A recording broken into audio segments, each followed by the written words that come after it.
about to speak. "I beg that individual not to offer a remark. He will truly oblige me by not uttering one word just now. I am not sure that I am equal to the trial. In a very short space of time I shall have sufficient fortitude, I trust, to converse with him as if these events had never happened." "But not," said Mr Pecksniff, turning round again towards the fire and waving his hand in the direction of the door, "not now." "Bah!" cried John Westlock, with the utmost disgust and disdain the monosyllable is capable of expressing. "Ladies, good evening. Come, Pinch, it's not worth thinking of. I was right and you were wrong. That's a small matter. You'll be wiser another time." So saying, he clapped that dejected companion on the shoulder, turned upon his heel, and walked out into the passage, whither poor Mr Pinch, after lingering irresolutely in the parlour for a few seconds, expressing in his countenance the deepest mental misery and gloom, followed him. Then they took up the box between them and sallied out to meet the mail. That fleet conveyance passed every night the corner of a lane at some distance, towards which point they bent their steps. For some minutes they walked along in silence, until at length young Westlock burst into a loud laugh, and at intervals into another and another. Still there was no response from his companion. "I'll tell you what, Pinch," he said abruptly, after another lengthened silence, "you haven't half enough of the devil in you. Half enough. You haven't any." "Well," said Pinch with a sigh, "I don't know, I'm sure. It's a compliment to say so. If I haven't, I suppose I'm all the better for it." "All the better," repeated his companion tartly. "All the worse, you mean to say." "And yet," said Pinch, pursuing his own thoughts, and not this last remark on the part of his friend, "I must have a good deal of what you call the devil in me too, and how could I make Pecksniff so uncomfortable?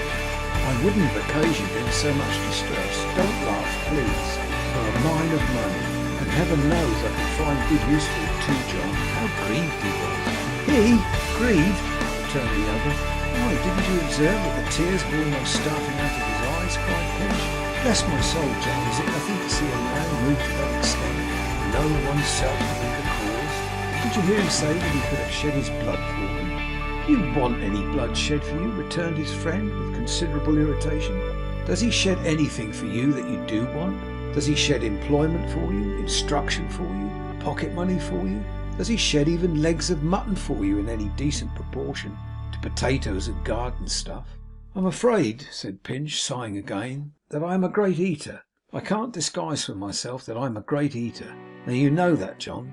"You a great eater!" retorted his companion with no less indignation than before. "How do you know you are?" There appeared to be a forcible matter in this inquiry, for Mr Pinch only repeated in an undertone that he had a strong misgiving on the subject, and that he greatly feared he was. "Besides, whether I am or no," he added, "that has little or nothing to do with his thinking me ungrateful. John, there is scarcely a sin in the world, and in my eyes such a crying one as ingratitude. And when he taxes me with that, and believes me to be guilty of it, he makes me miserable and wretched." "Do you think he don't know that?" returned the other scornfully. "But come, Pinch, before I say anything more to you, just run over the reasons you have for being grateful to him at all. Will you change hands first, for the box is heavy? That'll do. Now go on." "Well, in the first place," said Pinch, "he took me as his pupil for much less than he asked." "Well," rejoined his friend, perfectly unmoved by this instance of generosity, "what in the second place?" "What in the second place?" cried Pinch in a sort of desperation. "Why, everything in the second place. My poor old grandmother died happy to think that she had put me with such an excellent man. I have grown up in his house. I am in his confidence. I am his assistant. He allows me a salary when his business improves. My prospects are to improve too. All this and a great deal more is in the second place. But in the very prologue and preface to the first place, John, you must consider this, which nobody knows better than I, that I was born for much plainer and poorer things, and I am not a good hand for his kind of business, and have no talent for it, or indeed for anything else but odds and ends, and are of no use or service to anybody." He said this with so much earnestness and in a tone so full of feeling that his companion instinctively changed his manner as he sat down on the box. They had by this time reached the finger post at the end of the lane, motioned him to sit down beside him, and laid his hand upon his shoulder. "I believe you are one of the best fellows in the world," he said, "Tom Pinch." "Not at all," rejoined Tom. "If you only knew Pecksniff as well as I do, you might say it of him indeed, and say it truly. I'll say anything of him you like, returned the other, and not another word to his disparagement. It's for my sake then, not his, I'm afraid, said Pinch, shaking his head gravely. For whose you please, Tom, so that it does please you. Oh, he's a famous fellow. He never scraped and clawed into his pouch all your poor grandmother's hard savings. She was a housekeeper, wasn't she, Tom? Yes, said Mr. Pinch, nursing one of his large knees and nodding his head. A gentleman's housekeeper. He never scraped and clawed into his pouch all her hard savings, dazzling her with prospects of your happiness and advancement, which he knew, and no man better, never would be realized. He never speculated and traded on her pride in you, and her having educated you, and on her desire that you at least should live to be a gentleman. Not he, Tom. No, said Tom, looking at his friend's face, as if he were a little doubtful of his meaning. Of course not. So I say, returned the youth, of course he never did. He didn't take less than he had asked, because that less was all she had, and more than he expected. Not he, Tom. He doesn't keep you as his assistant because you are of any use to him, because your wonderful faith in his pretensions is of inestimable service in all his mean disputes, because your honesty reflects honesty on him, because you're wandering about this little place all your spare hours, reading in ancient books and foreign tongues, gets noised abroad, even as far as Salisbury, making of him, Pecksniff the master, a man of learning and vast importance. He gets no credit from you, Tom, not he. Why, of course he don't, said Pinch, gazing at his friend with a more troubled aspect than before. Pecksniff get credit from me? Well, don't I say that is ridiculous, rejoined the other, even to think of such a thing. Why, it's madness, said Tom. Madness, returned young Western. Certainly it's madness. Who but a madman would suppose he cares to hear it said on Sundays that volunteering plays the organ in the church and practices on summer evenings in the dark is Mr. Pecksniff's young man, eh, Tom?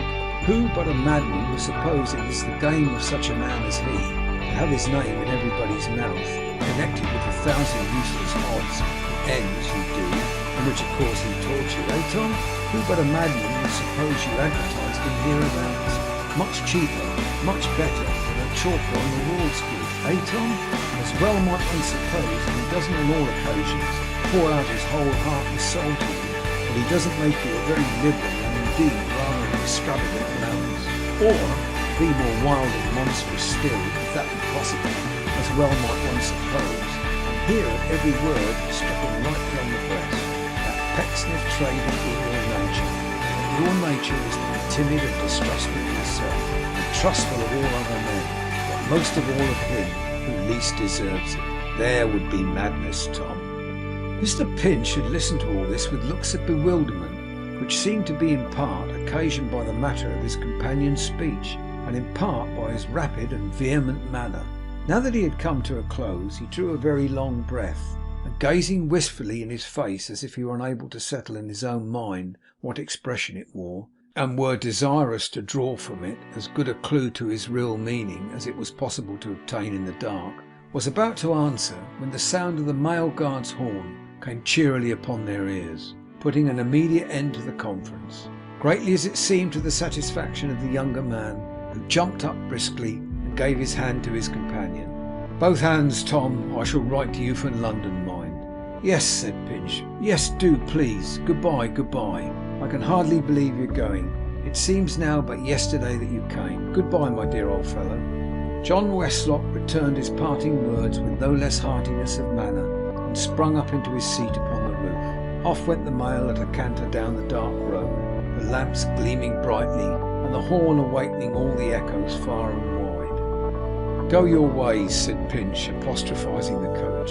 I can hardly persuade myself but you're alive, and are some great monster who visits this place at certain intervals, to bear my friends away into the world. You're more exulting and rampant than usual tonight, I think, and you may well crow over your prize, for he is a fine lad, an ingenious lad, and has but one fault that I know of. He don't mean it, but he is most cruelly unjust to Pecksniff. End of chapter 2.